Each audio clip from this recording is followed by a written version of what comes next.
मैं आज LLB first year के छात्रों को इंटरनेशनल एंड ह्यूमन राइट्स यानी कि अंतर्राष्ट्रीय विधि और मानव अधिकार विधि दोनों के जो महत्वपूर्ण चैप्टर हैं जो आपके सिलेबस में है, इनके विषय पर बहुत ही महत्वपूर्ण बात डिस्कस करने जा रहे हैं।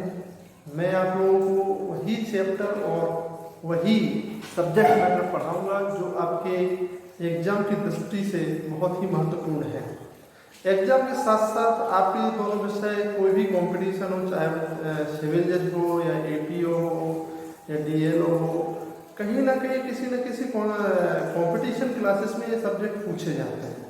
तो छात्रों से मेरा अनुरोध है, निवेदन है कि बहुत ही लगन से लॉकडाउन का समय का उपयोग का पालन करें, उसका इस्तेमाल करें। और लॉकडाउन में महाविद्यालय की तरफ से या मैं अवधेश कुमार त्रिवेदी की तरफ से जो भी क्लासेस आप लोगों को यूट्यूब के माध्यम से या हमारा जो चैनल है टेलीग्राम चैनल है लॉ नेट अचीवर्स, इस पर आप लोगों को पीडीएफ के रूप में कुछ नोट्स प्रोवाइड हो जाएंगे और जो आपकी डेली की वीडियोस होगी वो भी आपको हमारे चैनल पर मिल जाएंगी। महाविद्यालय के जो यूट्यूब चैनल है संस्कार विधि महाविद्यालय, इस पर भी आप लोगों को उपलब्ध करा दिए जाएंगे। जैसा कि मैंने कल कहा था कि आप लोगों को मैं 1 डे 1 कॉन्सेप्ट की क्लास पढ़ाऊंगा, यानी कि एक दिन में आप लोगों का एक ही चैप्टर या एक ही टॉपिक क्लियर करवाऊंगा। क्योंकि देखिए 3 जो हमारे यहाँ पे क्लासेस है, फर्स्ट ईयर, सेकेंड ईयर और फाइनल ईयर, प्लस इसके साथ में एलएलएम फर्स्ट ईयर और एलएलएम सेकेंड ईयर, सभी की क्लासेस लेना पॉसिबल नहीं है। तो हो सकता है कि आप लोगों की वीडियो आने में 1 या 2 दिन का टाइम लग सकता है, ये 2 दिन का गैप हो सकता है फर्स्ट ईयर वालों की में, सेकेंड ईयर वालों की में, थर्ड ईयर वालों की में। तो चलिए स्टार्ट करते हैं, हम अपने विषय पे पहुंचते हैं, अंतर्राष्ट्रीय विधि एवं ह्यूमन राइट्स।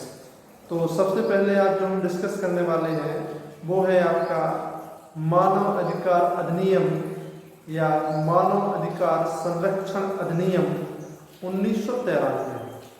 इस अधिनियम की जो विशेषताएं है, तो पहली विशेषता तो उसकी ये है, या जो हमारे छात्रों के द्वारा प्रश्न किया जाता है कि सर इस अधिनियम को लागू पहले कर दिया गया था और राष्ट्रपति की अनुमति बाद में दी गई थी।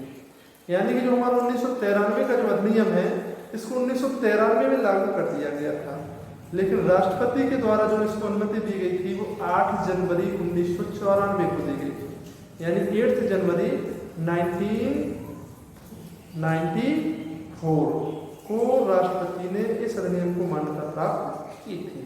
तो इसके पीछे कारण क्या है, मैं आपको कारण बता रहा हूं कि जो जम्मू कश्मीर या जो नक्सलाइज्ड एरिया हमारे नॉर्थ ईस्ट में थे, तो हमारी भारतीय सेना के द्वारा जो कार्यवाही की जा रही थी, उस कार्यवाही की अंतर्राष्ट्रीय स्तर पे काफी आलोचना की जाने लगी थी कि भारतीय सेनाएं जम्मू कश्मीर में या नॉर्थ ईस्ट जहाँ पे नक्सलाइज्ड एरिया है या उग्रवादी एरिया है, वहाँ पे वो मानवाधिकारों का उल्लंघन कर रहे हैं। तो इसके लिए हमारी पार्लियामेंट ने या हमारी भारत सरकार ने 1993 में एक राष्ट्रीय मानव अधिकार कमीशन का गठन किया।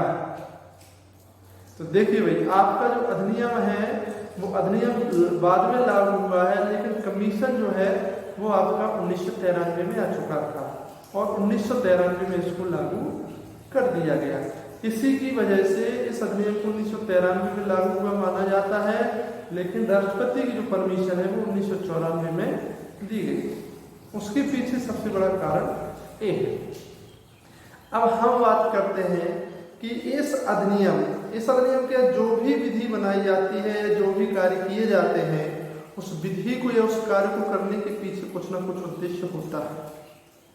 तो जो 1993 का मानव अधिकार संरक्षण अधिनियम है, इसको बनाने के पीछे उद्देश्य क्या है, हमारे विधायिका की क्या मंशा थी इसको बनाने के पीछे?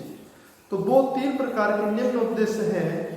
पहला उद्देश्य है, वो आप लोग नोट डाउन कर लीजिए अपने रफ कॉपी में नोट्स प्रिपेयर करते जाइए। जो इम्पोर्टेंट चीज़ें हैं मैं बताता जाऊंगा आप लोगों को। तो जो पहला उद्देश्य है वो है मानव अधिकारों का संरक्षण और संवर्धन करना, उसको प्रोटेक्शन करना, लोगों के मानव अधिकारों को बचाना, लोगों के मानव अधिकारों को बढ़ावा देना। ये जो उद्देश्य है सबसे पहला इस अधिनियम का उद्देश्य है। दूसरा उद्देश्य क्या है कि राष्ट्रीय स्तर पर एक नेशनल ह्यूमन राइट्स यानी कि राष्ट्रीय मानव अधिकार commission, national human rights commission आयोग की स्थापना करना, ये दूसरा उद्देश्य है। तीसरा उद्देश्य है राज्य मानव अधिकारों की स्थापना करना, स्टेट ह्यूमन राइट्स कमीशन को स्टेब्लिश करना, स्थापित करना, ये उसका तीसरा उद्देश्य है। फोर्थ जो ऑब्जेक्ट है इस एक्ट का वो है स्थानीय स्तर पर मानव अधिकार न्यायालय स्थापित करना। ये अधिनियम का फोर्थ स्टेप है, फोर्थ ऑब्जेक्ट है इस अधिनियम का। तो ये चार उद्देश्य जो है आपके इस अधिनियम के हैं।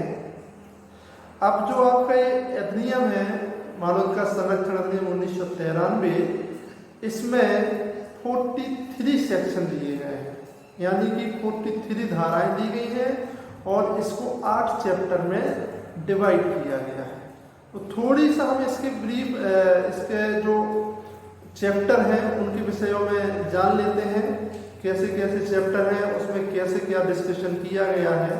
तो जो महत्वपूर्ण रूप से हमें पढ़ना है वो पढ़ना है चैप्टर 1। चैप्टर 1 में बताया गया है commitment and extent of this act, यानी कि यह जो अधिनियम है ये कब लागू हुआ था, कैसे लागू हुआ था, कहाँ लागू है, और परिभाषाएं। तो परिभाषाएं भी इसमें बहुत सारी दी गई हैं, जैसे सशस्त्र बल की परिभाषा, आयोग क्या है, राज्य आयोग क्या है, अल्पसंख्यक आयोग क्या है, महिला आयोग क्या है, इनकी भी परिभाषाएं दी गई है। लेकिन जो सबसे महत्वपूर्ण परिभाषा हमें पढ़नी है वो परिभाषा है आपकी मानव अधिकार। पहले तो हम मानव अधिकार को साधारण भाषा में समझ लेते हैं कि मानव अधिकार है क्या, उसके बाद हम डिस्कस करेंगे जो ह्यूमन राइट्स एक्ट की सेक्शन 2D यानी 2 में दी गई है, उस पर हम डिस्कशन करेंगे। तो पहली बात तो मानव अधिकार ऐसे अधिकार होते हैं जो किसी व्यक्ति को मानव होने के नाते, चाहे वह प्रकृति के द्वारा प्रदान किए गए हों या किसी विधि के द्वारा उसको प्रदान किए गए हों। तो भाई मानव अधिकार तो है, लेकिन वो क्यों प्रदान किए जाते हैं? मानवों को अपना गरिमामय पूर्ण रूप से जीवन जीने के लिए, कि वो अपना जो लाइफ है, जो उनकी डिग्निटी है, वो अपनी डिग्निटी को गरिमामय पूर्ण रूप से जिए, वो है आपके मानव अधिकार। कभी कभी मानव अधिकारों को प्रकृति प्रदत्त अधिकार भी बोला जाता है, नैसर्गिक राइट्स, नेचुरल राइट्स भी इनको बोला जाता है कभी कभी। और जो हमारे यहाँ पे मानव अधिकारों का उल्लेख किया गया है, ये आपके संविधान का जो चैप्टर 3 है, इसमें आर्टिकल 12 से लेकर के 35 तक आपके जो अधिकार दिए गए हैं वो आपके अप्रत्यक्ष रूप से मानव अधिकार हैं, जिनको हमारे संविधान में फंडामेंटल राइट्स बोलते हैं। लेकिन कुछ ऐसे अधिकार हैं, कुछ ऐसे फंडामेंटल राइट्स हैं जिनको मानव अधिकार की श्रेणी में नहीं बताया गया। मानव अधिकार की जो परिभाषा दी गई है इस एक्ट में, या जहां जहां मानव अधिकार को डिफाइन किया गया है, वो अधिक विस्तृत परिभाषा नहीं दी गई है। तो जैसे कि आपका आर्टिकल 23 है और 24 है, इनको मानव अधिकार की श्रेणी में नहीं बताया गया। लेकिन अप्रत्यक्ष रूप से ये भी मानवाधिकार की श्रेणी में आते हैं।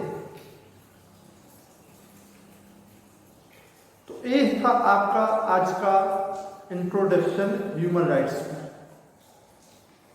आगे हम डिस्कस करेंगे चैप्टर 3 में नेशनल ह्यूमन राइट्स कमीशन, राष्ट्रीय मानव अधिकार आयोग का गठन, राज्य मानव अधिकार आयोग का गठन, उनकी शक्तियां और उनके कार्य यानी कि पावर एंड फंक्शंस, इस पर हम नेक्स्ट वीडियो में डिस्कशन करेंगे। Okay, thank you.